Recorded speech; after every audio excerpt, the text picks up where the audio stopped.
আবারও চলে আসলাম আপনাদেরকে কিছু জ্ঞান দেওয়ার জন্য।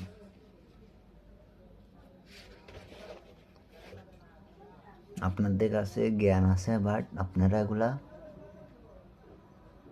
জ্ঞানের জায়গায় খাটাতে পারছেন না। তাই আমি আসছি আপনাদেরকে আবার জ্ঞান দেওয়ার জন্য। হ্যাঁ, আবার মাঝখান দিয়ে এটাও বলতে পারেন, যার নিজেরই জ্ঞানের অভাব সে আবার আমাদেরকে জ্ঞান দেওয়ার জন্য আসছে। ভাই, আমি জ্ঞান দেওয়ার জন্য আসছে বলতে কিরকম আমি বুঝাই বলি আপনাদেরকে, আমি নিজের থেকে কোনো জ্ঞান দিতে আসছিনি।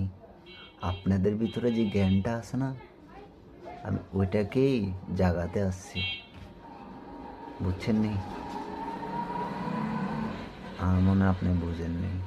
কেমনে বুঝবেন?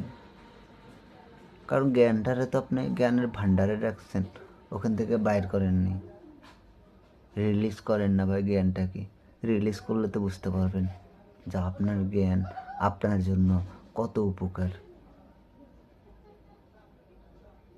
আমি রিফাত সাক্ষী দিয়ে বলতেছি, গ্যারান্টি, 100% গ্যারান্টি। জাস্ট ব্রেন খাটান, নলেজটাকে কামে লাগান, ইনশাল্লাহ